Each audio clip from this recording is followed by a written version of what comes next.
The story of Rome begins not with certainty, but with myth and legend intertwined with fragments of historical truth. According to Roman tradition, twin brothers Romulus and Remus were born to a Vestal virgin named Rhea Silvia and the god Mars. Fearing these divine children, a jealous king ordered them drowned in the Tiber.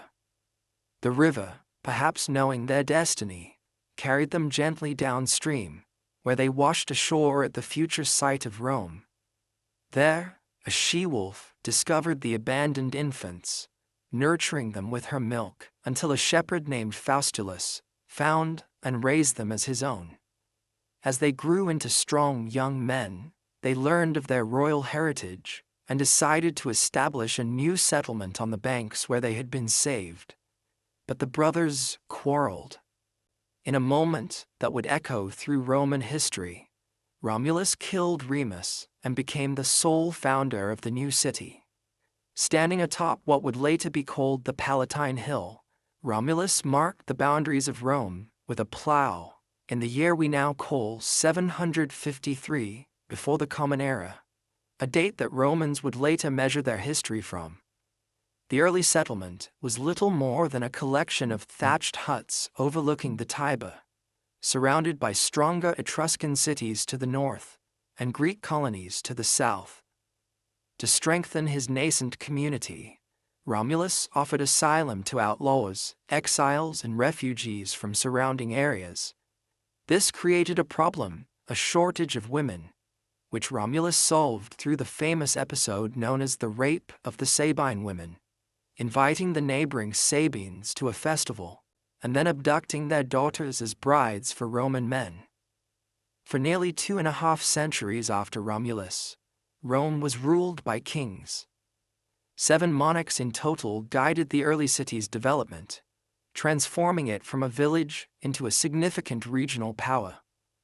After Romulus came Numa Pompilius, remembered as a wise and pious ruler who established many of Rome's religious traditions and institutions. He created the position of Pontifex Maximus, the chief priest, and established the Temple of Janus, whose doors would be closed only in times of peace, a rare occurrence in Roman history. The third king, Tullus Hostilius, expanded Roman territory through warfare against neighboring Alba Longa. Under his rule, Rome absorbed the Alban population after their defeat, establishing a pattern of assimilation that would serve Rome well throughout its history. The famous combat between the Heraci and Curiarti triplets, representing Rome and Alba Longa respectively, dates from this period, a symbolic battle that decided the fate of both cities without full-scale war. Ancus Marcius, the fourth king, constructed Rome's first bridge across the Tiber and founded the port city of Ostia at the river's mouth, opening trade routes that would eventually connect Rome to the Mediterranean world. He also expanded the city's boundaries to include the Janiculum Hill, providing better defense for the growing settlement. With the fifth king, Tarquinius Priscus, Etruscan influence became prominent in Roman culture. He initiated the construction of the Great Temple of Jupiter on the Capitoline Hill and the Circus Maximus for chariot races. The massive drainage project of the Cloaca Maxima began under his rule, transforming the swampy valley between the hills into what would eventually become the Roman Forum. Servius Tullius, the sixth king, implemented Rome's first constitution, dividing citizens into classes based on wealth and military capability. This organization, known as the Centuriate Assembly, would remain fundamental to Roman military and political life for centuries. Servius also constructed the first defensive wall around the entire city, encompassing the famous 7 hills of Rome: the Palatine, Aventine, Capitoline, Quirinal, Viminal, Esquiline, and Caelian. The final king, Tarquinius Superbus, Tarquin the Proud, ruled as a tyrant. His reign saw impressive building projects, including the completion of the Temple of Jupiter. But his arrogance and cruelty alienated the Roman nobility. The breaking point came when his son Sextus Tarquinius raped Lucretia, a virtuous Roman noblewoman. This outrage provoked a rebellion, led by Lucius Junius Brutus and Lucretia's husband Collatinus. In 509, the monarchy was overthrown. Tarquin and his family fled into exile, and the Roman Republic was born. This new system of government, designed to prevent the concentration of power in any single individual, would shape not only Rome's future, but influence political thought for millennia to come. Looking back at this foundational period, we can see how Rome's early experiences shaped its character. From its beginnings, Rome displayed remarkable adaptability, absorbing influences from Etruscans and Greeks while developing its own distinct identity. The early Romans established traditions of military discipline, practical engineering, and legal organization that would serve as foundations for their later empire. The city that began as a small cluster of villages grew to include multiple settlements across the Seven Hills, connected by paths that would become the famous streets of Rome. By the end of the monarchy, the population had swelled to perhaps 35,000 people, making it one of the largest cities in central Italy, though still modest compared to what it would become. Roman society in this early period was organized around the family, with the paterfamilias, male head of household, wielding nearly absolute authority over his dependents. Religious observance was meticulous, with Romans believing that proper rituals maintained the Pax Deorum, peace with the gods, essential for the city's prosperity. As you drift deeper towards sleep, envision these early Romans, farmers and warriors, priests and craftsmen, laying the groundwork for what would become the eternal city. From simple beginnings on the Tiber's banks, Rome would eventually stretch its influence across 3 continents and establish an empire unlike any the world had seen before. But that expansion was still to come. For now, as the kings departed from history, Rome stood at the threshold of its Republican era, ready to embark on the path to greatness that would make its name immortal. As the last king of Rome fled into exile, the people stood at the dawn of a new era. The monarchy that had guided the city's early growth was gone, replaced by a bold experiment in governance that would shape the destiny of Rome for the next 5 centuries. The newly established republic was designed to prevent the concentration of power that had led to tyranny under Tarquinius Superbus. 2 annually elected magistrates called consuls replaced the king, each able to veto the other's decisions. This system ensured that no single person could dominate Roman politics. Behind these consuls stood the Senate, a council of elders drawn from noble families, whose advice carried enormous weight, though it lacked formal legislative power. The early republic faced immediate threats to its existence. The exiled king sought allies among neighboring cities, while the powerful Etruscan lord Lars Porsena besieged Rome. According to legend, a Roman hero named Horatius Cocles held a bridge against the Etruscan army single-handedly, while his comrades destroyed it behind him, saving the city from capture. Rome's internal politics proved as challenging as its external enemies. The Republic was initially dominated by patricians, hereditary nobles who controlled both political and religious institutions. The majority of citizens, known as plebeians, found themselves excluded from power and often trapped in debt bondage to patrician landowners. This tension between the orders would shape Roman politics for centuries.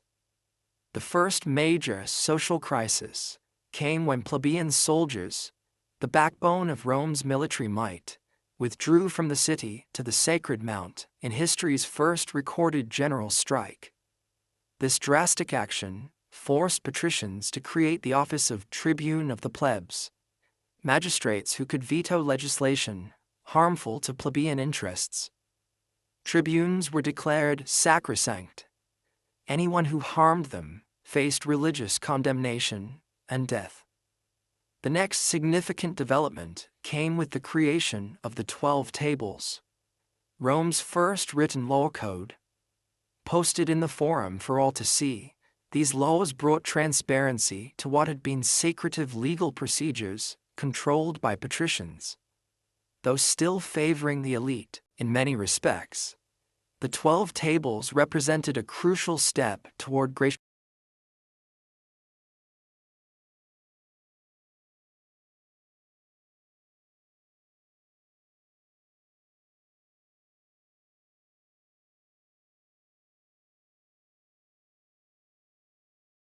equality under the law, and established the principle that laws should be public knowledge.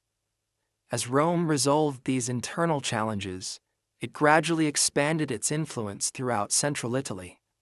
The city fought numerous wars against neighboring peoples, the Volsci, Aequi, Sabines, and most significantly, the Etruscans. The conquest of the wealthy Etruscan city of Veii, just 12 miles to the north, doubled the territory under Roman control. This expansion faced a devastating setback when Celtic Gauls defeated the Roman army at the Elia River and proceeded to sack Rome itself. Most of the city was destroyed, though defenders held out on the Capitoline Hill. According to legend, sacred geese in the Temple of Juno warned Romans of a night attack, saving the citadel. The Gauls eventually withdrew after receiving a ransom of gold, but the traumatic memory of this disaster would remain in Roman consciousness for centuries. Remarkably, Rome rebounded swiftly from this catastrophe. The city was rebuilt and stronger walls constructed. Within decades, Rome had defeated the Latin League, incorporating these related peoples into its growing state. Some Latin communities received full Roman citizenship, others partial rights, establishing patterns of graduated citizenship that would become a hallmark of Roman statecraft. The middle years of the Republic saw significant political reforms. The Licinian Sextian laws required that one consul must be a plebeian, opening the highest office to non-patricians. Over subsequent decades, plebeians gained access to all major magistracies and religious offices, while wealth rather than birth increasingly determined political opportunity. This process of social integration helped Rome avoid the destructive class conflicts that plagued many Greek city-states. Rome's growing power inevitably brought conflict with other regional powers. Through 3 grueling wars against the mountain peoples of central Italy, known as Samnites, Rome extended its control from coast to coast across the Italian peninsula. As Rome consolidated its position in central and southern Italy, it encountered the sophisticated Greek cities of Magna Graecia. The most powerful of these, Tarentum, felt threatened by Roman expansion and called for help from Paris, king of Epirus in Greece. Paris arrived in Italy with a formidable force, including war elephants previously unknown to Romans. Despite winning several battles against Roman armies, Paris suffered such heavy casualties that these Pyrrhic victories depleted his forces. After an unsuccessful campaign in Sicily, Paris returned to Greece, leaving the Greek cities to face Rome alone. Soon after, Tarentum fell, and Rome controlled the entire Italian peninsula, south of the Po River. Rome's governance of this new Italian confederacy showed remarkable wisdom. While maintaining firm control of foreign policy and military affairs, Rome allowed allies to retain local autonomy. The extension of various grades of citizenship and legal rights created incentives for loyalty. Roman colonies placed throughout the peninsula, served dual purposes, rewarding veterans with land while establishing strategic military posts. This Italian alliance system would provide Rome with manpower resources that far outstripped any rival in the Mediterranean world, a decisive advantage in the conflicts to come. United Italy represented a geopolitical revolution in the ancient world. A large territorial state with centralized leadership, but flexible enough to accommodate local diversity.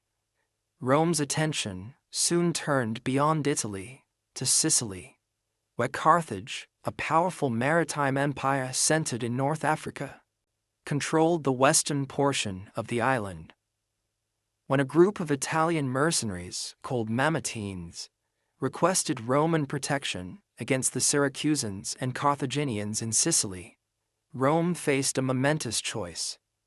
Intervention would mean war with Carthage, a naval power with centuries of maritime experience that Rome lacked.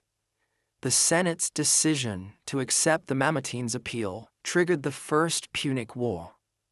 This conflict forced Rome to develop naval capabilities from scratch. After early defeats, Romans captured a Carthaginian ship and used it as a template to build their own fleet. They equipped these vessels with a corvus, a boarding bridge, that allowed Roman soldiers to use their superior infantry skills in naval combat. Despite catastrophic losses to storms and battle, Roman persistence eventually prevailed. Carthage ceded Sicily to Rome, paying a substantial indemnity. The Second Punic War brought Rome closer to destruction than any conflict since the Gallic sack. The brilliant Carthaginian general, Hannibal Barca, led an army, complete with war elephants, from Spain across the Alps into Italy. He inflicted 3 catastrophic defeats on Roman armies at the Trebia River, Lake Trasimene, and most devastatingly at Cannae, where perhaps 50,000 Romans perished in a single day. Despite these disasters, Rome refused to surrender. While Hannibal marched through Italy, gaining allies among disaffected Roman subjects, Rome raised new armies. The general Quintus Fabius Maximus adopted delaying tactics, avoiding direct confrontation, while a young commander named Scipio took the war to Spain and then Africa. Faced with a threat to Carthage itself, Hannibal was recalled from Italy. At the Battle of Zama, Scipio, now called Africanus, defeated Hannibal, ending the war. Carthage surrendered its navy, its overseas territories, and its political independence, becoming a Roman tributary state. Victory over Carthage established Rome as the dominant power in the Western Mediterranean. Roman attention turned eastward to the Hellenistic kingdoms that had emerged from Alexander the Great's empire. The Roman legions defeated King Philip V of Macedonia, and subsequently overcame the Seleucid king Antiochus III at Thermopylae and Magnesia. The ancient kingdom of Macedonia was divided into 4 republics under Roman supervision. Greece itself came under direct Roman rule. The same year a Third Punic War ended with the complete destruction of Carthage. These conquests transformed Roman society profoundly. Enormous wealth flowed into Italy from the new provinces, enriching the state treasury and private individuals. Slaves captured in war became abundant, changing the nature of Italian agriculture as small farms gave way to large estates worked by slave labor. Many displaced rural citizens migrated to Rome, creating social tensions in the crowded capital. The republican political system, designed for a small city-state, struggled to administer a vast Mediterranean empire. Governors sent to rule provinces often exploited their positions for personal gain. Successful generals commanded the loyalty of their troops, creating potential threats to civilian authority. The traditional values of simplicity, duty, and self-sacrifice that Romans called mos maiorum, the way of the elders, seemed to wane as luxury and ambition increased. These changes set the stage for the tumultuous final century of the Republic. Tiberius Gracchus was elected tribune and proposed redistributing public land to address rural poverty. His legislation provoked fierce opposition from wealthy senators who eventually murdered him. The first political assassination in Rome for centuries. A decade later, his brother Gaius Gracchus met a similar fate after proposing more radical reforms, including grain subsidies for urban citizens. Gaius and Sulla used their military power to intervene in political disputes. Sulla's march on Rome marked the first time a Roman general turned his army against the city itself. After defeating his rivals in a bloody civil war, Sulla had himself appointed dictator and conducted systematic purges of his enemies through proscription lists, public postings naming those to be killed, and their property confiscated. Though Sulla eventually retired, his actions created a dangerous precedent. Three powerful men, Pompey, Crassus, and Julius Caesar, formed an unofficial coalition known as the First Triumvirate to dominate Roman politics. Caesar secured command in Gaul, where his brilliant campaigns conquered modern France and briefly invaded Britain, earning him unprecedented wealth, military experience, and popularity. When the alliance fractured, the Senate aligned with Pompey against Caesar. Ordered to surrender his command, Caesar instead crossed the Rubicon River with his army, igniting civil war with the famous declaration, "The die is cast." After defeating Pompey's forces, Caesar became dictator of Rome, implementing numerous reforms, including a new calendar. His increasing honors and lifetime dictatorship alarmed Republicans who saw him as aspiring to monarchy. On the Ides of March, conspirators led by Brutus and Cassius assassinated Caesar in the Senate House. Rather than restoring the Republic, Caesar's murder triggered renewed civil war. His adopted son, Octavian, joined with Mark Antony and Lepidus in the Second Triumvirate to hunt down Caesar's killers. After defeating Brutus and Cassius at Philippi, the triumvirs divided the Roman world among themselves. Inevitable tensions emerged, particularly between Octavian in the west and Antony in the east, where he allied himself with Egypt's queen Cleopatra VII.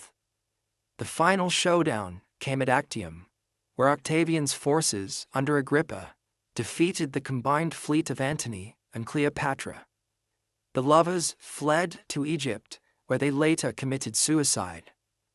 Octavian, now sole ruler of Rome's vast territories, carefully avoided Caesar's mistakes. While accumulating unprecedented personal power, he maintained republican facades, referring to himself as princeps, first citizen, rather than king or dictator. The Senate awarded him the title Augustus, marking the effective end of the Republic and the beginning of the Roman Empire. The Republic's legacy was complex. Its constitutional balance had ultimately failed to prevent civil war and dictatorship. Yet during its 5 centuries, Rome had evolved from a small Italian city-state to master of the Mediterranean world. Republican institutions would continue in name under the emperors, and Republican ideals of liberty, civic duty, and constitutional government would echo through Western political thought for millennia to come. As Octavian stood before the Senate in January of the year we now mark as 27 before the Common Era, Rome stood at a crossroads. The republic that had governed for 5 centuries lay in ruins after decades of civil war. Yet rather than claiming outright monarchy, Octavian performed a careful political dance. He announced the restoration of power to the Senate and people of Rome, seemingly relinquishing the extraordinary authority he had accumulated. The Senate, filled with his supporters, responded by granting him the name Augustus, a title with religious overtones suggesting one who is revered or sacred. They also awarded him a carefully assembled package of powers: command of key provinces where legions were stationed, tribunician authority, giving him veto power, and numerous other privileges. This moment marked the birth of what historians call the Principate, a system where Augustus ruled as first citizen rather than king, maintaining the facade of republican government while wielding unprecedented personal power. Augustus would rule for 41 years, establishing patterns that would define Roman imperial governance for centuries. He reduced the army from 60 legions to 28, settling veterans in colonies throughout Italy and the provinces. He reformed the tax system, established a postal service, created firefighting cohorts, and organized a permanent police force in Rome. His building projects transformed the capital, so much so that he famously boasted of finding Rome a city of brick and leaving it a city of marble. In foreign affairs, Augustus secured and expanded Roman frontiers. Germanic tribes were pushed back beyond the Rhine, while the empire's boundary in the east was secured through diplomacy with the Parthian Empire. Spain was finally fully conquered after centuries of resistance, and the Danube became Rome's northern frontier in Europe. Perhaps most crucially, Augustus created a stable system of succession, something that had eluded the Republic in its final decades. Having no son, he gradually elevated his stepson Tiberius to prominence, ensuring a smooth transfer of power upon his death. Tiberius, a capable general but reluctant ruler, began a dynasty known as the Julio-Claudians that would govern Rome for more than 50 years. His rule started well, but grew increasingly dark after he withdrew to the island of Capri, leaving affairs of state to the ambitious Praetorian prefect Sejanus. After uncovering Sejanus's plot to seize power, Tiberius launched a wave of treason trials that spread fear through the Roman aristocracy. Tiberius was succeeded by his grandnephew Caligula, whose early promise devolved into apparent madness. Stories of his excesses, cruelty, and bizarre behavior, including plans to make his horse a consul, may be exaggerated, but his assassination after just 4 years of rule speaks to his unpopularity among the Roman elite. The Praetorian Guard, the emperor's household troops, then elevated Claudius to the throne. Despite physical disabilities that had led his family to sideline him, Claudius proved an able administrator. During his 13-year reign, he expanded the empire, conquering Britain and incorporating new provinces in the east. He also extended citizenship more widely and admitted Gauls to the Senate, recognizing that Rome's future lay in provincial integration rather than Italian domination. The Julio-Claudian dynasty ended with Nero, who began his reign promisingly under the guidance of the philosopher Seneca and the Praetorian prefect Burrus. As he asserted his independence, however, his rule grew tyrannical. He had his mother, Agrippina, murdered, kicked his pregnant wife to death, and persecuted Christians after the Great Fire of Rome. Rising unpopularity led to revolts, and Nero committed suicide, reportedly lamenting, "What an artist dies in me."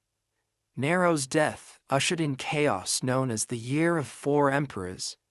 In quick succession, the generals Galba, Otho, and Vitellius claimed the throne, each overthrown by military revolt. Finally, Vespasian, commanding the Eastern legions, emerged victorious, establishing the Flavian dynasty. Vespasian brought stability back to the empire during his 10-year reign. A man of humble origins, with a practical approach to governance, he restored fiscal responsibility after Nero's extravagance. His greatest architectural legacy was beginning construction of the Flavian Amphitheater, better known today as the Colosseum, built on the site of Nero's opulent palace as a gift to the Roman people. His eldest son, Titus, succeeded him, just months before Mount Vesuvius erupted, destroying the cities of Pompeii and Herculaneum.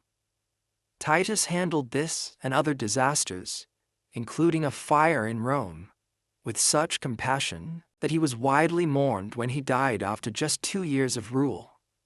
The final Flavian emperor was Domitian, whose 15-year reign witnessed significant military activity along the Danube frontier and in Britain.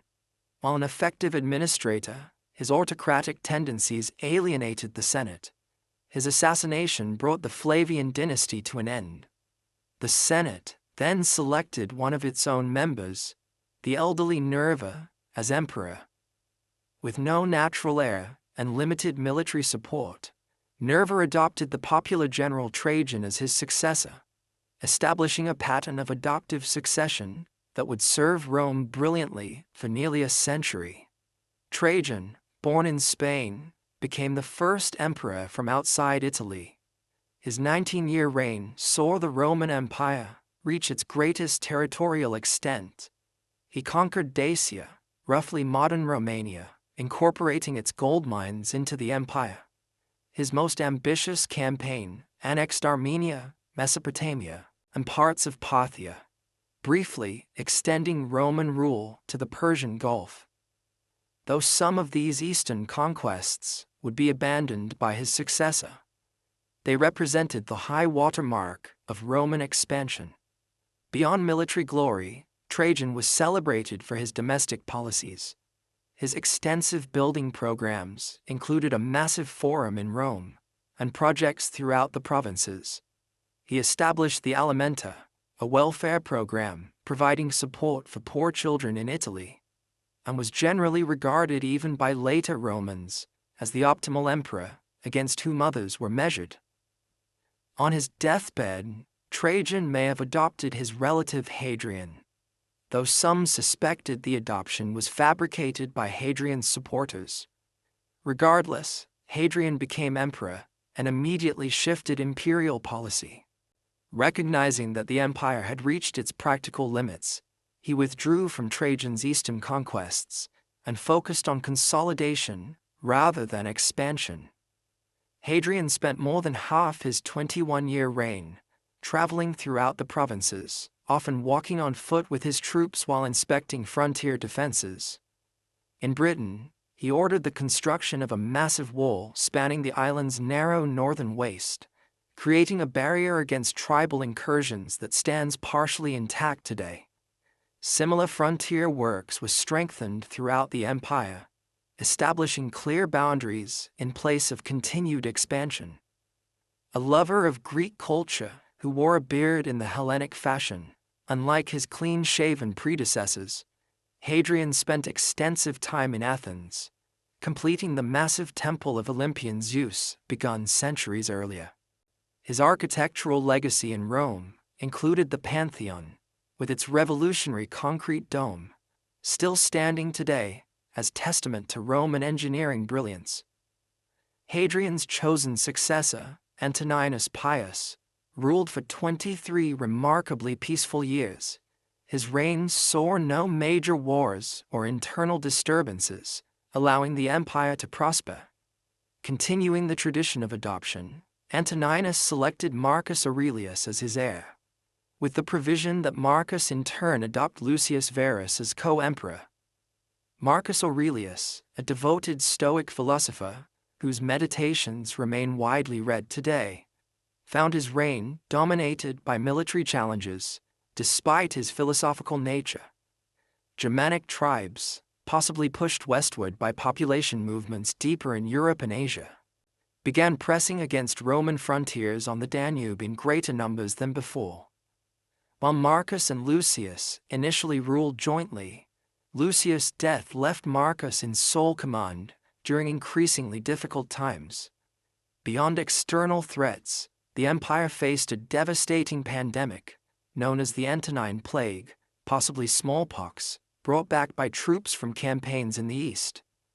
This disease killed perhaps 5 million people throughout Roman territories, weakening both military and economic strength at a critical juncture. Despite these challenges, Marcus Aurelius maintained the frontiers and even planned to create new provinces beyond the Danube before his death. Unlike his predecessors, who chose the most qualified successor through adoption, Marcus allowed his biological son, Commodus, to succeed him, a decision that would have dire consequences for Rome. Looking back across this 2-century span from Augustus to Marcus Aurelius, this era represents the Roman Empire at its zenith.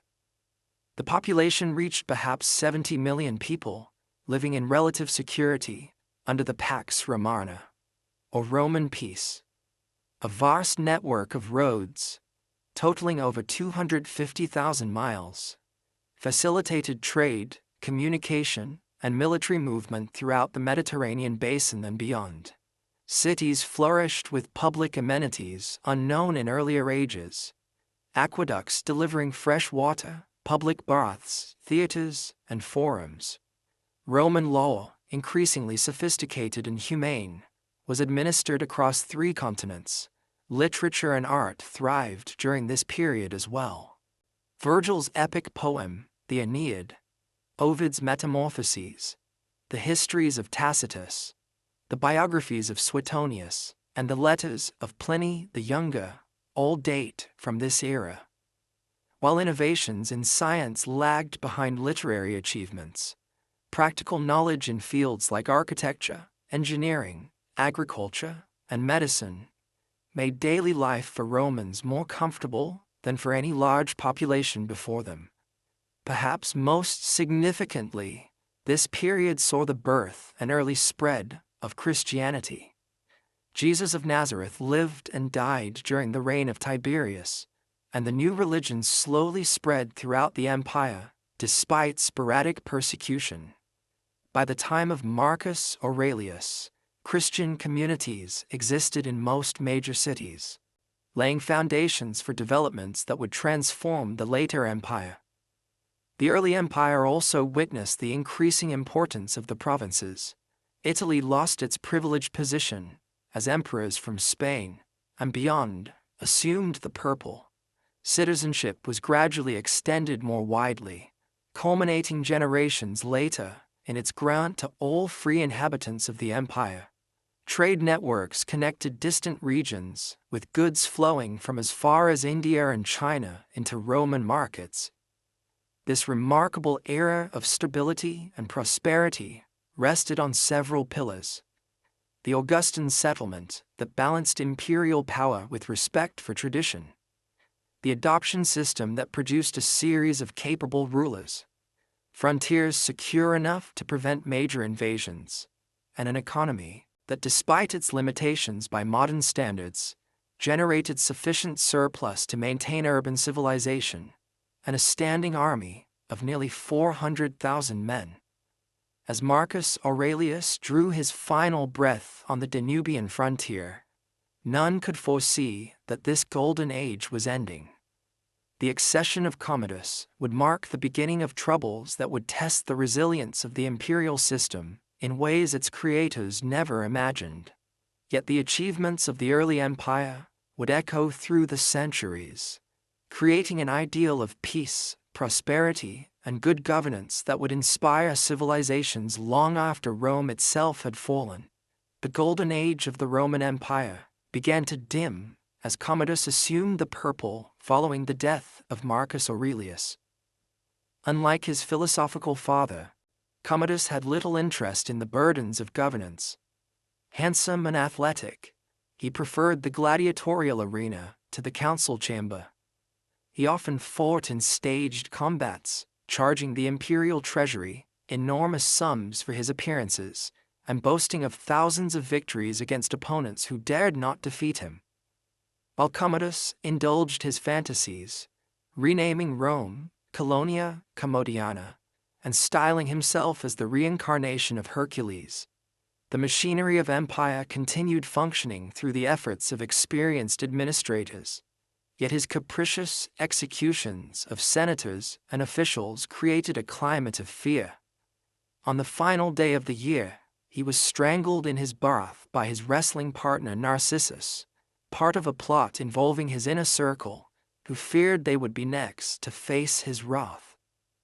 After Commodus's assassination, the venerable General Pertinax was elevated to the throne by the Senate. His attempts to restore discipline among the Praetorian Guard proved fatal.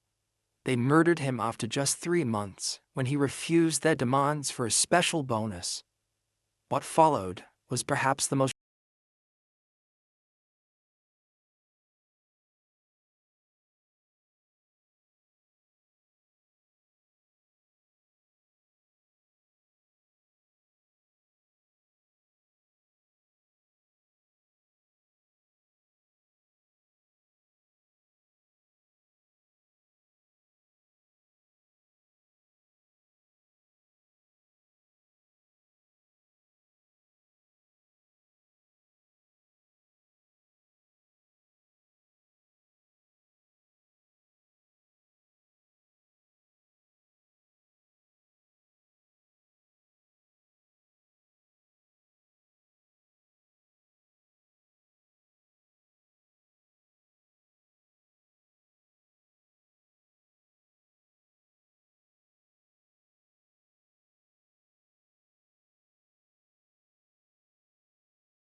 shameful episode in Roman history.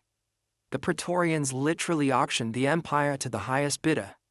Didius Julianus, a wealthy senator, won this dubious honor, but his reign lasted only 66 days. Provincial armies, disgusted by events in Rome, put forward their own commanders as imperial candidates.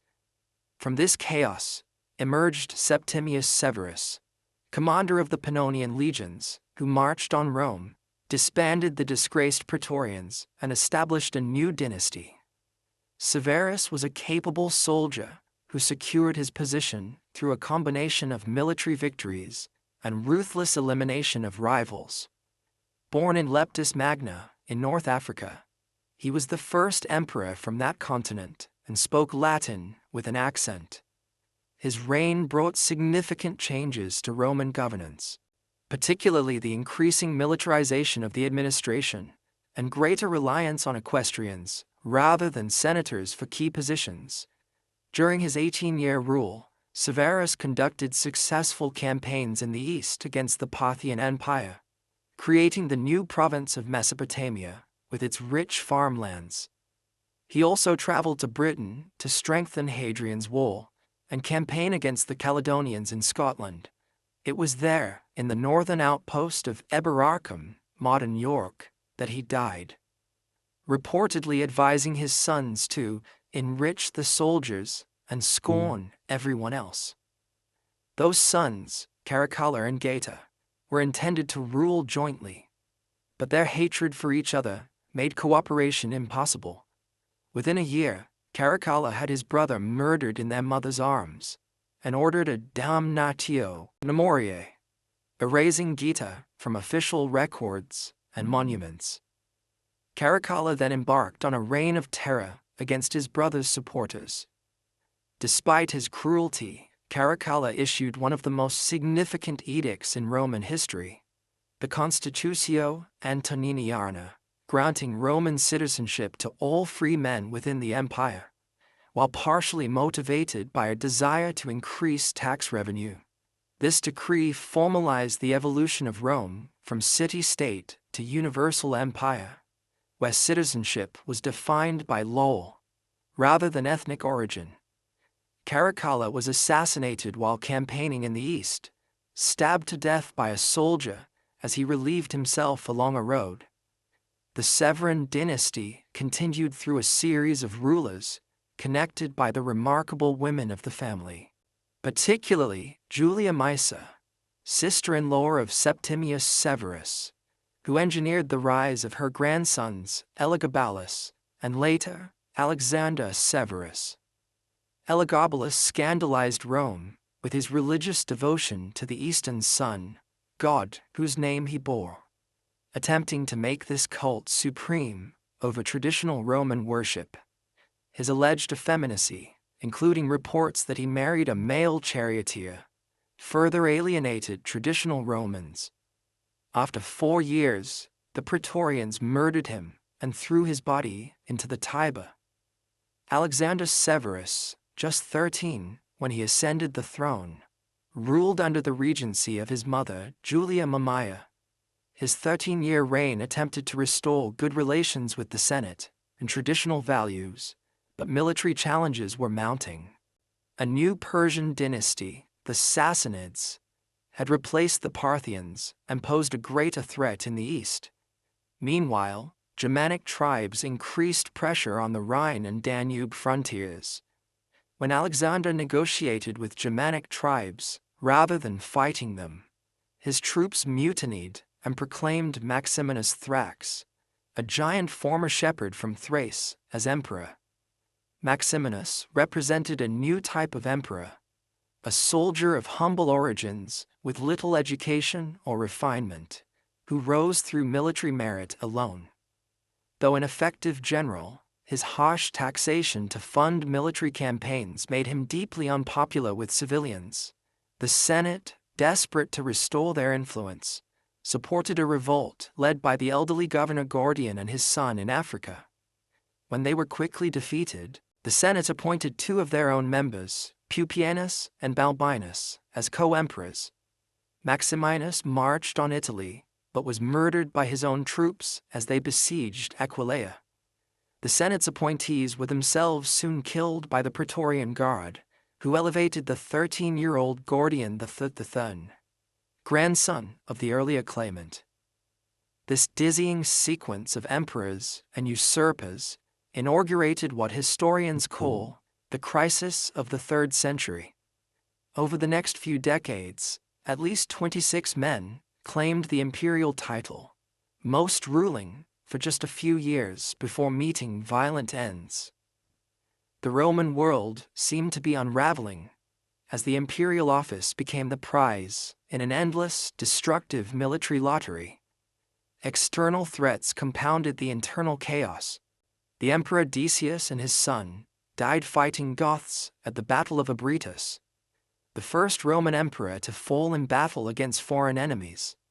The Emperor Valerian suffered an even worse fate, captured alive by the Sassanid Persian king Shapur I, and allegedly used as a human footstool before being skinned after death and stuffed as a trophy.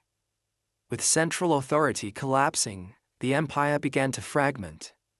In the west, a Gallic empire encompassing Gaul, Britain, and parts of Spain broke away under a succession of local rulers. In the east, the desert trading city of Palmyra under Queen Zenobia established control over provinces from Egypt to Asia Minor. Economic crisis accompanied political disintegration as the currency was repeatedly debased to pay the armies, triggering severe inflation. It seemed Rome's 1,000-year story might be approaching its end. Yet even in this darkest hour, resilient structures and capable individuals emerged to pull the empire back from the brink. The turning point came with the accession of Claudius II Gothicus. In his brief 2-year reign, he defeated Gothic invaders in the Balkans so decisively that he earned the title Gothicus. Though he died of plague, his work was continued by Aurelian, acclaimed by his troops following Claudius's death. Aurelian's 5-year reign earned him the title Restorer of the World. He defeated the Palmyrene Empire, bringing Queen Zenobia to Rome in golden chains for his triumph. He then recovered the breakaway Gallic provinces, reunifying the empire. To protect Rome itself from barbarian raids, he built a massive new wall circuit that still stands partially intact today. He reformed the currency and established an official sun cult that attempted to provide religious unity. Aurelian's assassination, based on a secretary's false claim that the emperor planned to execute several officers, threatened to unravel his achievements. Several short-lived emperors followed before Carus established a brief dynasty. While campaigning successfully against Persia, Carus allegedly died when his tent was struck by lightning, though assassination remains possible. His son Numerian was murdered by his Praetorian prefect Apera while returning from the Persian campaign. At Numerian's funeral, the assembled officers acclaimed Diocletian, a cavalry commander of humble Dalmatian origin, as emperor. Diocletian immediately executed Apera personally, fulfilling a prophecy that he would become emperor after killing the bull. Apera in Latin. With Diocletian's accession, the crisis period finally ended. Though the empire had survived, it was profoundly transformed. The old Augustan Principate, with its careful balance of republican forms and imperial power, was gone. In its place stood a more overtly autocratic system, where the emperor was increasingly seen as a remote, sacred figure, rather than first among equals. Military needs now dominated all aspects of governance. The army had nearly doubled in size to face multiple frontier threats, consuming an ever larger share of the state's resources. Taxation had grown heavier and more systematic to support these forces.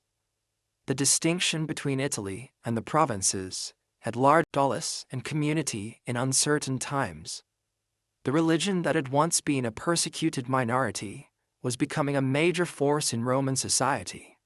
Roman law continued to evolve, with jurists like Ulpian and Papinian refining legal concepts that would influence civilizations far beyond Rome's eventual fall. Despite economic difficulties, Roman engineering still produced remarkable works, from Aurelian's walls to public buildings throughout the provinces. As the 3rd century closed, the empire that Diocletian inherited was wounded but not defeated. The coming reforms would reshape Rome's government completely, creating a new imperial system capable of meeting the challenges of a changing world. The transition from the early empire of Augustus to the late Roman world was complete. A transformation forged in the crucible of crisis and recovery. As Diocletian stood victorious after claiming the purple, the Roman world lay exhausted from a half-century of crisis. Drawing lessons from this turmoil, the new emperor would reshape imperial governance more dramatically than anyone since Augustus. Born to a humble family in Dalmatia, on the Adriatic coast, Diocletian had risen through military service without the benefit of aristocratic connections. This outsider's perspective perhaps allowed him to see more clearly the systemic problems facing Rome. The empire had grown too vast and complex for a single ruler to manage effectively.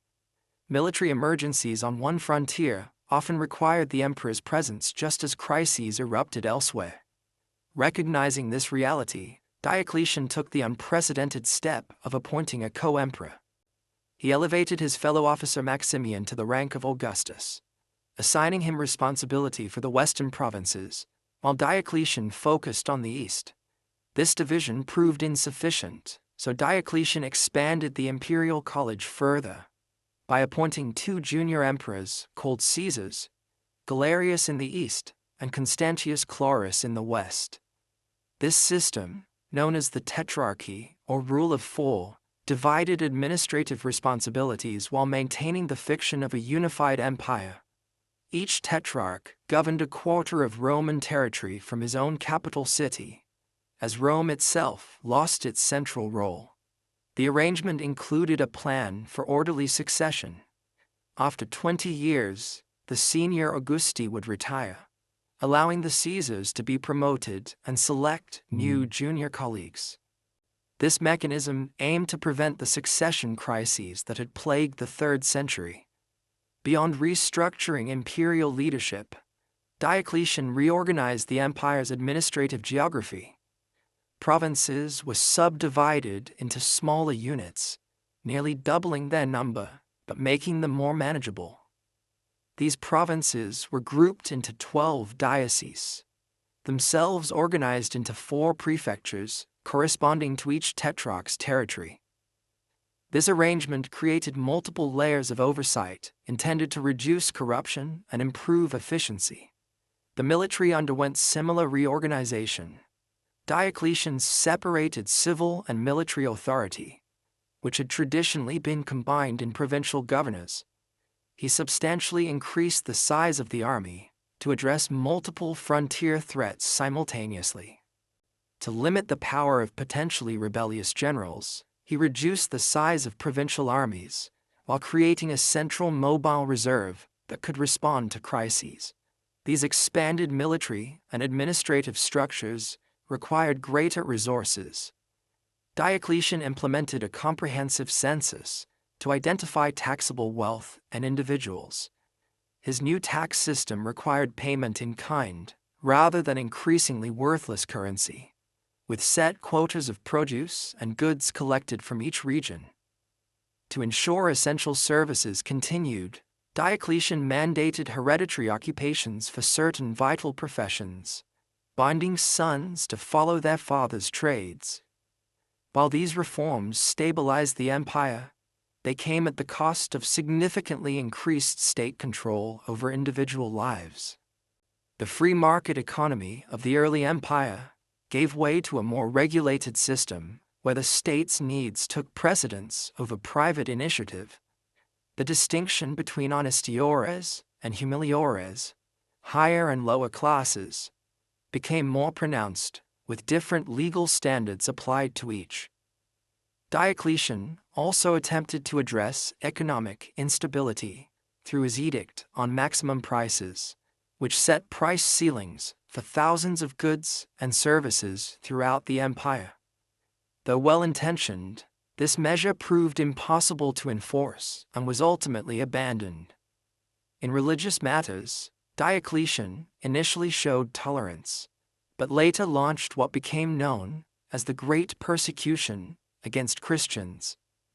This final and most severe attempt to suppress Christianity included the destruction of churches, confiscation of scripture, and execution of clergy.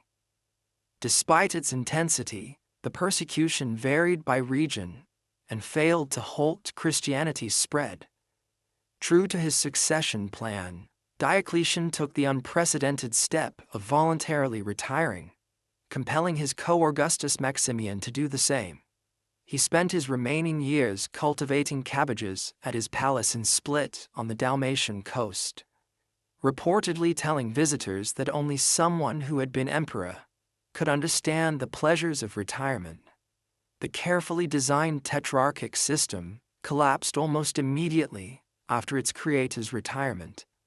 The succession plans were undermined by dynastic sentiment, as troops proclaimed Constantine, son of Constantius Chlorus, and Maxentius, son of Maximian, as emperors.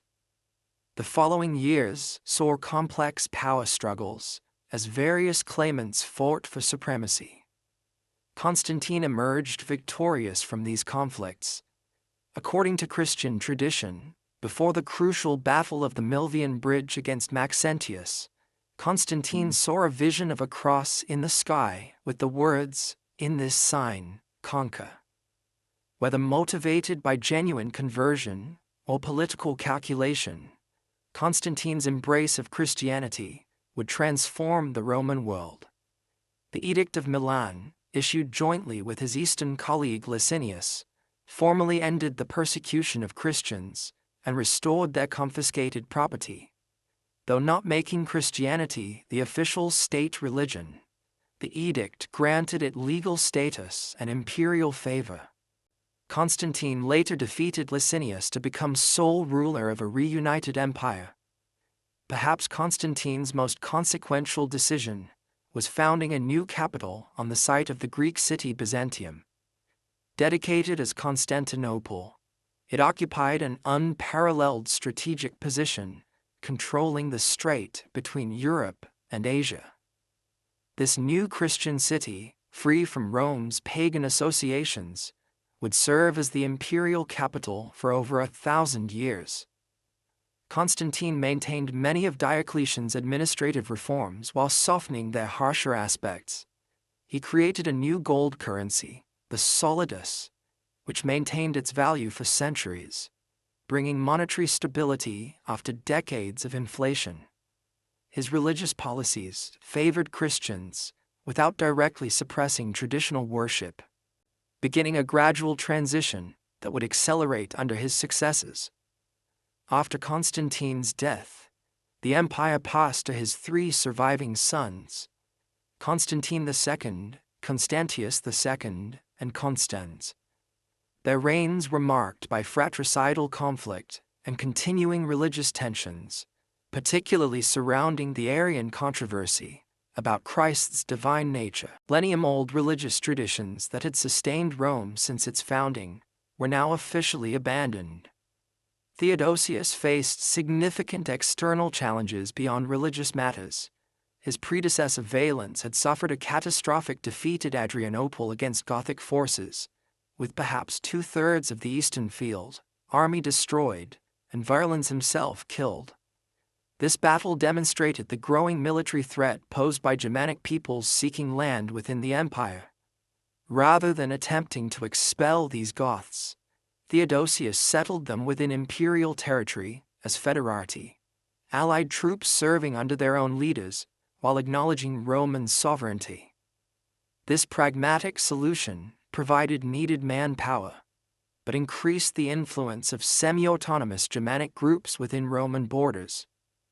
The late Roman military relied increasingly on such allied contingents and recruited heavily among Germanic peoples for regular units as well. The stereotype of effete Romans hiring barbarians to fight their battles is oversimplified. Many Romans still served, and many barbarians were thoroughly Romanized. Nevertheless, the army's ethnic composition changed significantly from earlier centuries. Social and economic developments during this period reflected the empire's transformation. Christianity reshaped cultural values, emphasizing otherworldly salvation over classical civic virtues. The urban middle classes declined as imperial service and large agricultural estates dominated economic life. Cities shrank within defensive walls as their classical monuments were cannibalized for building material or converted to Christian use. Yet amid these changes, remarkable cultural achievements continued. This era saw the flowering of patristic literature as Christian thinkers like Ambrose, Jerome, and Augustine developed sophisticated theological and philosophical systems that would influence Western thought for centuries. In law, the Theodosian Code compiled imperial legislation, creating a systematic legal reference that preserved Roman jurisprudence for future generations. Upon Theodosius's death, the empire was divided between his sons, Arcadius in the east and Honorius in the west. Though theoretically temporary, this division would prove permanent. While the eastern and western courts maintained the fiction of a unified empire, they increasingly pursued separate interests and faced different challenges. The eastern half, wealthier and better protected geographically, would endure for another 1,000 years as what modern historians call the Byzantine Empire, though its citizens continued to call themselves Romans. The western half faced existential challenges that would lead to its collapse within a single lifetime.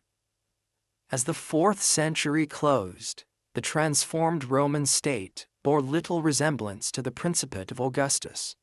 The emperor now ruled as an Oriental-style monarch, addressed as Dominus rather than Princeps. Officials bowed before the imperial presence, which was increasingly secluded behind elaborate court ceremonial.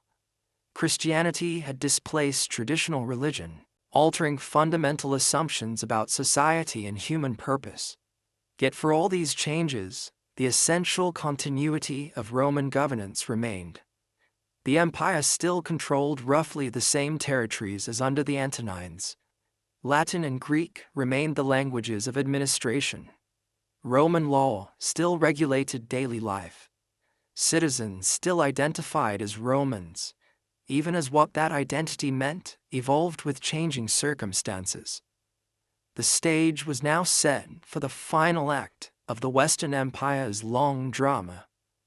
As Germanic pressure on the frontiers increased and internal resources dwindled, the Western emperors would face challenges that would ultimately prove insurmountable.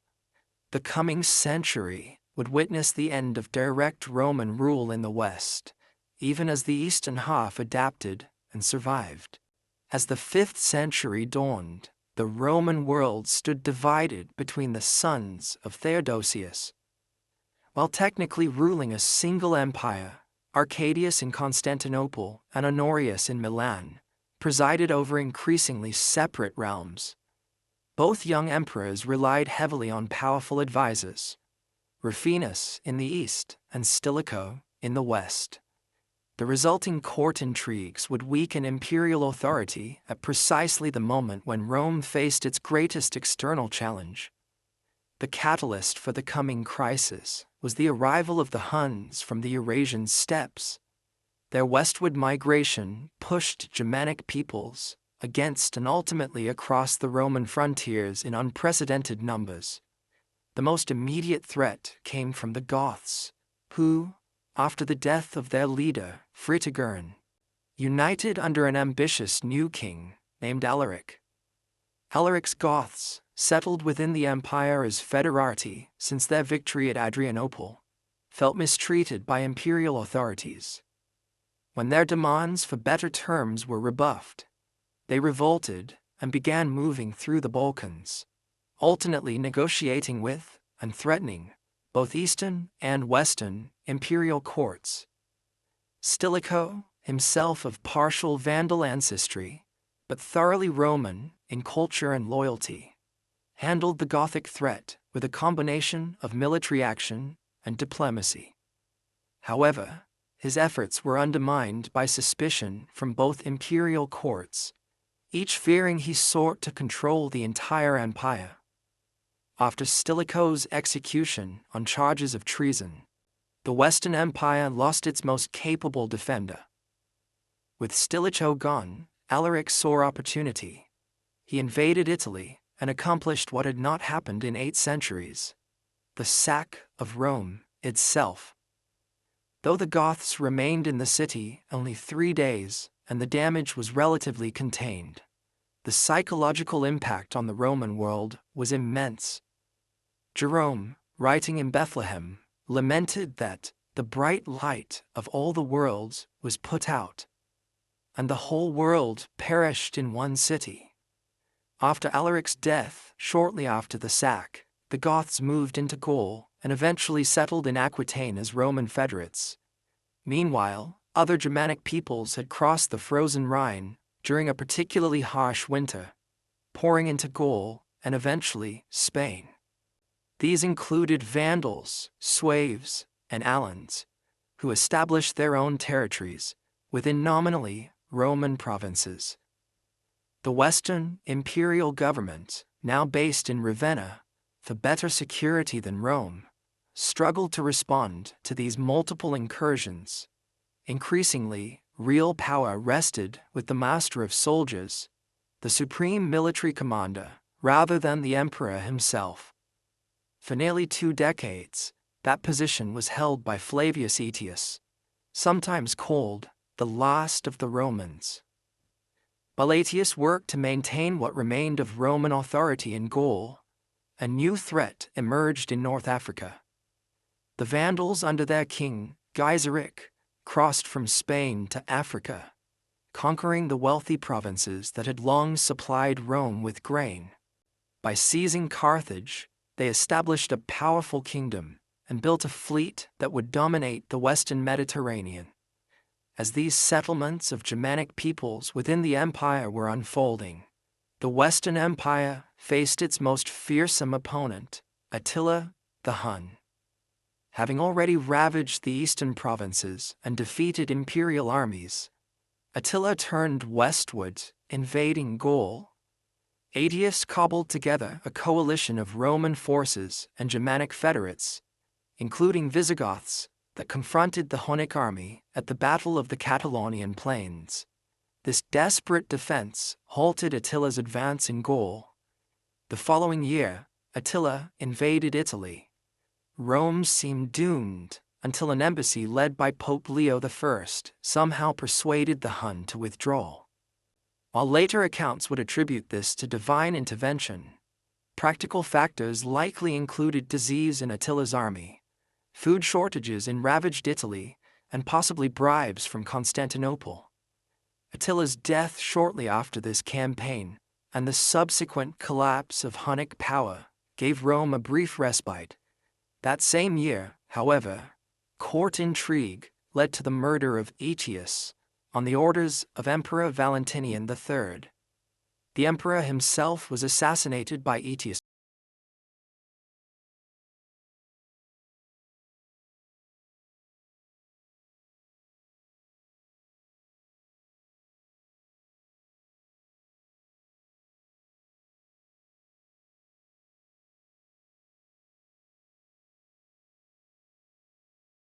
To supporters months later, ending the Theodosian dynasty in the West. What followed was a rapid succession of short-lived emperors, many mere puppets of powerful military commanders. Majorian, who ruled for just a few years, represented the last serious attempt to restore Roman power in the West. His efforts to rebuild the military and recover North Africa from the Vandals ended with his defeat and execution. After Majorian, Western emperors controlled little beyond Italy itself, with various Germanic kingdoms establishing effective independence in former provinces. In Spain, the Sueves controlled the northwest, while Visigoths expanded their territory from Aquitaine. In Gaul, Burgundians ruled the southeast, while Franks gradually increased their power in the north. Britain, abandoned by imperial forces decades earlier, had developed its own post-Roman society increasingly influenced by Saxon settlers. By the later decades of the 5th century, the Western emperors had become irrelevant to most of the former provinces. Real power in Italy rested with the military commander, Ricimer, and, after his death, with his successors, Gundobad, and finally, Orestes. Orestes installed his young son Romulus as emperor, though the boy exercised no actual authority. Germanic troops in Italy, mainly from the Skyrrian and Herulian tribes, demanded permanent land grants similar to those given to federates in other provinces. When Orestes refused, they rallied behind Odoacer, a German officer in Roman service. Odoacer overthrew Orestes and deposed Romulus, ending the charade of imperial rule in the West. In a pragmatic solution, Odoacer sent the imperial regalia to Emperor Zeno in Constantinople, signaling that a separate Western emperor was unnecessary. He requested and received the title of patrician, governing Italy nominally as Zeno's viceroy, but effectively as an independent king. Romulus, still a teenager, was permitted to retire to a country estate with a generous pension, an unexpectedly merciful end for a deposed ruler. This moment is traditionally marked as the fall of Rome, or more accurately, the end of the Western Roman Empire. Yet for people living through these events, there was no dramatic collapse. Many of the structures of Roman life continued under new management. Germanic kings issued laws based on Roman models, maintained some form of tax system, and often employed Roman administrators. Several factors contributed to the Western Empire's failure to withstand the pressures that its Eastern counterparts successfully navigated. The West faced more exposed land frontiers and more frequent invasions. Its economy had been less urbanized and more agrarian than the East's, even in better times. The wealthy provinces of North Africa and parts of Gaul that had sustained Western finances were lost to Vandals and Visigoths, creating a spiral of declining resources. Western emperors also suffered from a deficit of legitimacy compared to their Eastern colleagues. The constant civil wars and rapid turnover of rulers undermined confidence in imperial authority.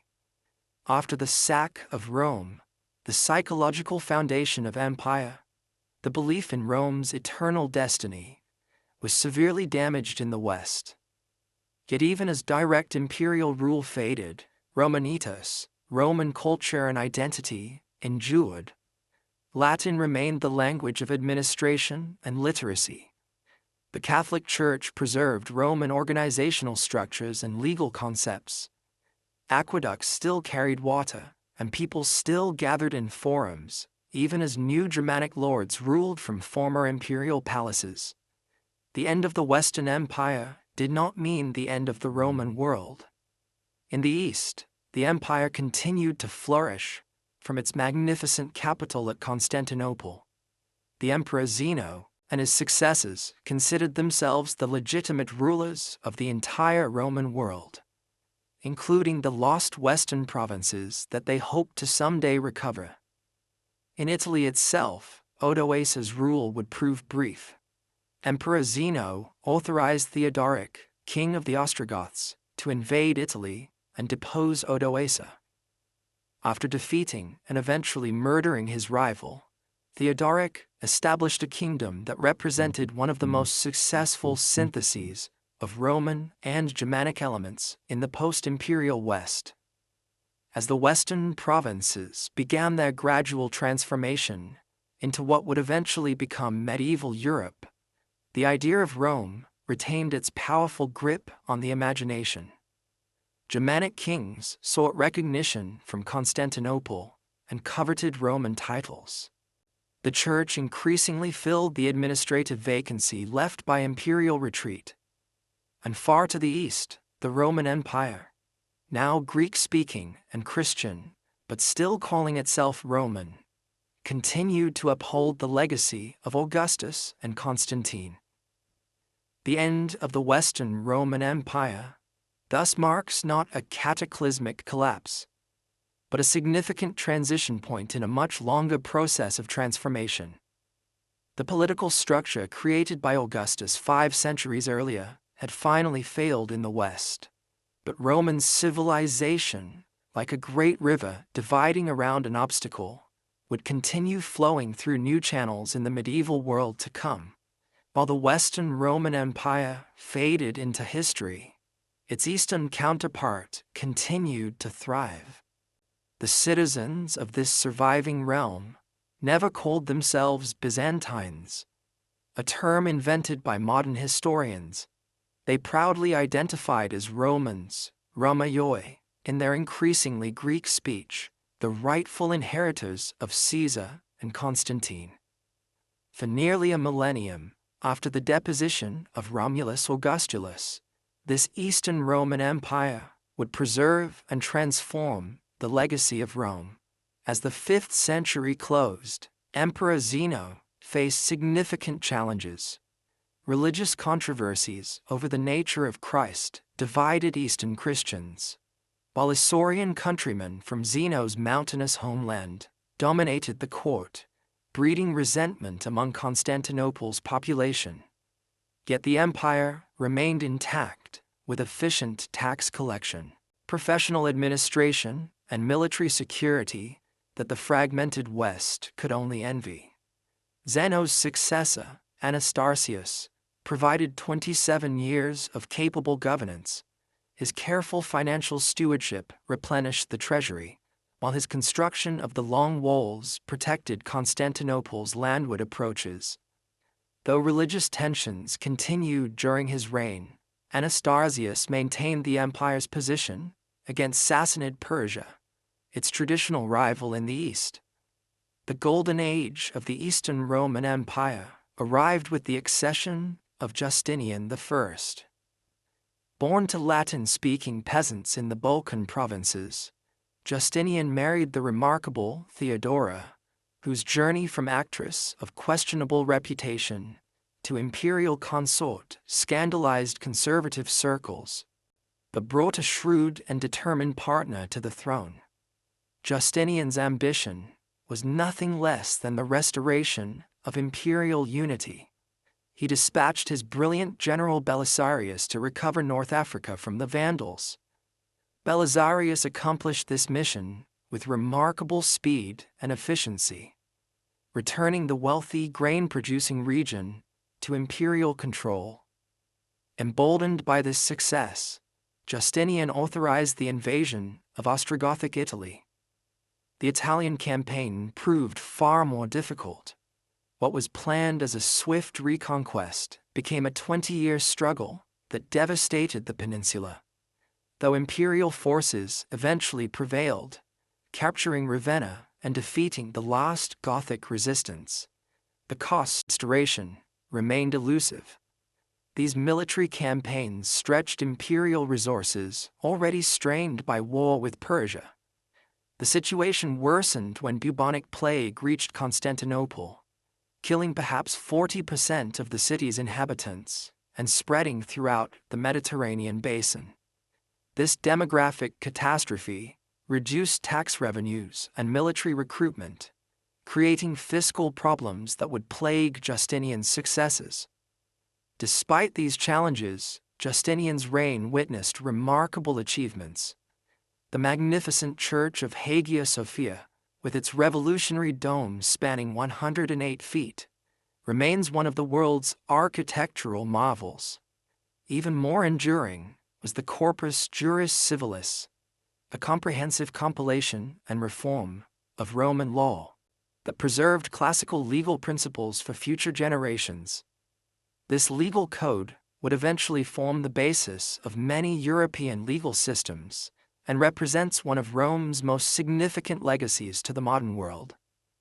After Justinian's death, the empire entered a difficult period. His successor, Justin II, lost much of Italy to the Lombards, while warfare with Persia drained resources.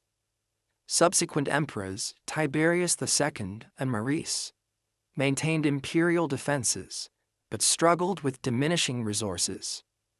Maurice's attempts to reform the military led to his overthrow and execution by the usurper Phocas. The 7th century brought unprecedented challenges to the empire. Under Shah Khosrow II, Persia launched massive invasions, capturing Syria, Palestine, Egypt, and much of Anatolia. Jerusalem fell, and the true cross, most sacred of Christian relics, was carried to the Persian capital as a trophy. Persian forces reached the Bosporus opposite Constantinople itself. In this moment of supreme crisis emerged one of Rome's greatest emperors. Heraclius, who had overthrown the tyrant Phocas, personally led the imperial counterattack. In a series of brilliant campaigns, he drove deep into Persian territory, forcing a peace that restored all lost provinces and the true cross. This stunning reversal appeared to secure Rome's eastern frontier permanently. Yet even as Heraclius celebrated his triumph, a new power was emerging in the Arabian desert. United by the prophet Muhammad and inspired by the new faith of Islam, Arab armies erupted into Roman and Persian territories with astonishing speed. The exhausted Persian Empire collapsed entirely, while Roman forces suffered a crushing defeat at the Battle of Yarmouk. Within a decade, Syria, Palestine, and Egypt, provinces that had been Roman for over 6 centuries, fell under Islamic rule. This catastrophic loss of territory transformed the empire. The remaining realm became more compact, centered on Constantinople, Western Asia Minor, and the southern Balkans. Greek definitively replaced Latin as the language of administration, while the empire took on a more explicitly Christian character. Modern historians often mark this 7th century transformation as the transition from the Eastern Roman to the Byzantine Empire, though contemporaries saw no such division. Despite these massive territorial losses, the empire adapted and survived. The theme system, reorganizing provinces into military districts where soldier farmers defended their own lands, proved an effective response to constant Arab raids. Greek fire, a mysterious incendiary weapon that could burn even on water, gave imperial fleets a crucial advantage in defending Constantinople. When Arab forces besieged Constantinople itself on 2 separate occasions, the formidable defenses held firm. The failure of these sieges marked a turning point, preserving the empire as a Christian bulwark in the eastern Mediterranean and saving much of Europe from Islamic conquest. The 8th and early 9th centuries brought controversies over religious imagery, known as the iconoclastic period. Emperors from Leo III to Theophilus banned veneration of icons, viewing them as dangerously close to idol worship. This policy divided society and strained relations with Rome and other Western Christians who continued to use sacred images. The restoration of icons healed these divisions and ushered in a period of cultural and intellectual revival. Under the Macedonian dynasty, founded by Basil I, the empire regained its strength. Agricultural production increased, cities revived, and military fortunes improved. Emperors like Nikephoros Phocas and John Zimisces recaptured territories in Syria, while Basil Sen earned the sobriquet Bulgar Slayer for his ruthless campaigns that brought all the Balkans under imperial rule. This resurgent Rome, albeit Greek in language and culture, represented the most powerful, wealthy, and sophisticated society in the Christian world. Constantinople, with perhaps 500,000 inhabitants, dwarfed the modest towns of Western Europe. Its markets featured goods from as far as China and Scandinavia. Its churches gleamed with mosaics, and its scholars preserved ancient texts unknown in the West. Yet beneath this golden facade, structural weaknesses were developing. The free peasantry that had formed the backbone of the Theme armies gradually lost land to expanding aristocratic estates. Civil service positions increasingly became hereditary rather than merit-based. Religious differences with the Latin West widened, culminating in the schism that divided Christianity into Catholic and Orthodox branches. The pivotal disaster came at Manzikert, where Seljuk Turks defeated Emperor Romanos IV Diogenes and opened Anatolia, the empire's heartland, to Turkish settlement. Simultaneously, Normans conquered the last imperial possessions in Italy, and Pechenegs raided across the Danube. The empire that had seemed triumphant just decades earlier now fought for survival. The desperate appeal for Western aid by Emperor Alexios I Komnenos helped trigger the First Crusade. While Crusaders did establish states in the Holy Land, tensions between Latins and Greeks grew increasingly bitter. The Fourth Crusade infamously diverted to Constantinople itself, sacking the greatest Christian city in the world and establishing a short-lived Latin empire on its ruins. Though imperial forces recaptured Constantinople under Michael VIII Palaiologos, the restored empire was but a shadow of its former self. Italian merchant republics dominated its economy, while Serbian and Bulgarian states carved away Balkan territories. Most importantly, Turkish emirates controlled most of Anatolia, with the aggressive Ottoman state emerging as the greatest threat. The Ottoman Turks crossed into Europe, gradually encircling Constantinople. Despite desperate diplomatic efforts to secure Western aid, support proved minimal.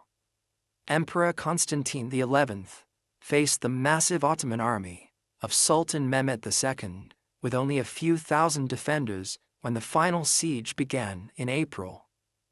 For 7 weeks, the ancient walls of Constantinople withstood Ottoman cannon fire. On May 29th, the final assault broke through. Constantine XI allegedly threw off his imperial regalia and died fighting alongside his soldiers as the city fell. Mehmed rode to Hagia Sophia, which became a mosque that same day. The Roman Empire, which had endured for 1,480 years since the accession of Augustus, finally ended. Yet its legacy lived on in many forms. The Ottoman sultans styled themselves as Caesars of Rome, ruling much of the former Byzantine territory. Moscow claimed the mantle of the Third Rome, preserving Orthodox Christianity and imperial traditions. Renaissance Italy rediscovered classical texts preserved by Byzantine scholars who fled west before and after Constantinople's fall. Most significantly, the Byzantine Empire had served as the crucial bridge between ancient and medieval worlds. It preserved Roman law, Greek philosophy, and early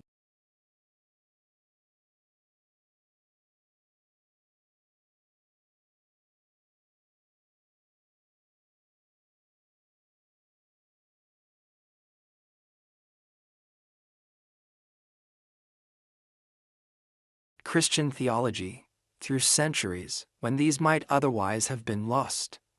Its elaborate diplomacy, sophisticated bureaucracy, and complex economy provided models far beyond its borders. The epic story that began with Romulus on the Palatine Hill had finally concluded.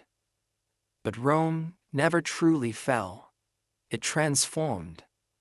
As you drift towards sleep, imagine the echoes of Roman civilization continuing through the laws we follow, the languages we speak, the buildings we admire, and countless other aspects of our world that would be unrecognizable without the enduring legacy of Rome. Though the last emperor, bearing the title of Caesar, fell with Constantinople in 1453, Rome's influence echoes through the centuries to our present day. As you drift closer to sleep, let us reflect on the enduring legacy of this remarkable civilization that shaped our world in countless ways. Perhaps Rome's most significant contribution lies in the realm of law and governance. The Romans developed a sophisticated legal system that moved beyond the limited scope of earlier codes to address the complex needs of a diverse cosmopolitan society. Concepts we take for granted, the presumption of innocence, the importance of intent in criminal acts, the distinction between civil and criminal law, all bear Roman fingerprints. Justinian's great legal compilation, the Corpus Juris Civilis, preserved these principles through the medieval period and into the modern era. When European nations developed their legal systems in the late medieval and early modern periods, they drew heavily on this Roman inheritance. Today, the civil law tradition that governs most of continental Europe, Latin America, and parts of Africa and Asia derives directly from Roman models. Even the common law tradition of England and its former colonies, while developing separately, absorbed many Roman concepts. Beyond specific legal provisions, Rome pioneered practices of public administration that would influence later states. The Romans created a professional civil service, systematic record-keeping, standardized weights and measures, regular censuses, and sophisticated tax systems. While these innovations might seem mundane, they formed the essential infrastructure that allowed complex societies to function. The very idea of citizenship, a formal legal status conferring rights and responsibilities, owes much to Roman practice. Rome's gradual extension of citizenship to conquered peoples offered a path to integration that helped sustain the empire for centuries. This model of earned inclusion, though imperfectly implemented, provided an alternative to the strict ethnic exclusivity that characterized many ancient states. In the realm of language and literature, Rome's impact remains inescapable. Latin, the speech of rustic farmers on the Tiber's banks, became the lingua franca of Western civilization for over a millennium. Though no longer spoken as a first language, Latin's descendants, the Romance languages, including Spanish, Portuguese, French, Italian, and Romanian, are native tongues for nearly 1 billion people today. Even languages not directly descended from Latin bear its influence through centuries of borrowing. English, though Germanic in its basic structure, derives roughly 60% of its vocabulary from Latin, either directly or through French. Scientific, legal, and technical terminology throughout the world remains predominantly Latin-based, providing a common vocabulary across linguistic boundaries. Roman literature established forms and themes that would resonate through Western literary tradition. Virgil's epic Aeneid became a touchstone for later poets from Dante to Milton. Ovid's inventive mythological narratives in the Metamorphoses influenced Shakespeare and countless other writers. Cicero's rhetoric provided models for political oratory, while Seneca's philosophical works and tragedies shaped Renaissance drama. The letters of Pliny and the histories of Tacitus continued to influence how we understand the purpose and methods of these genres. The physical legacy of Rome remains equally impressive. Roman engineering transformed the Mediterranean landscape with an infrastructure network of unprecedented scale. Many Roman roads still form the basis of modern highways, their carefully planned routes proving optimal even with today's technology. Aqueducts built by Roman engineers continued to supply water to cities like Segovia in Spain into the 20th century. Roman architectural innovations, particularly their refinement of the arch, vault, and dome, made possible buildings of scale and permanence previously unimaginable. Their development of concrete allowed for structures that have endured 2 millennia of earthquakes, floods, and warfare. The Pantheon in Rome, with its perfect dome featuring an oculus open to the sky, remains one of the world's architectural marvels, inspiring buildings from the Renaissance to the present day. In military affairs, Rome's legacy is similarly profound.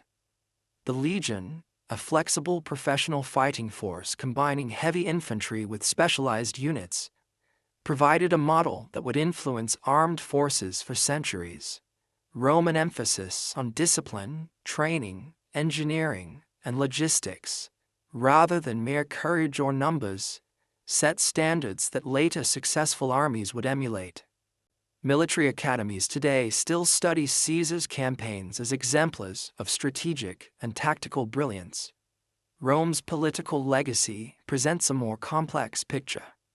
The Republic, with its checks and balances, separation of powers, and term limits, influenced the framers of many modern constitutions, particularly America's founders. Yet Rome also demonstrated how republican institutions could be subverted by ambitious individuals, and how liberty might be traded for security and stability.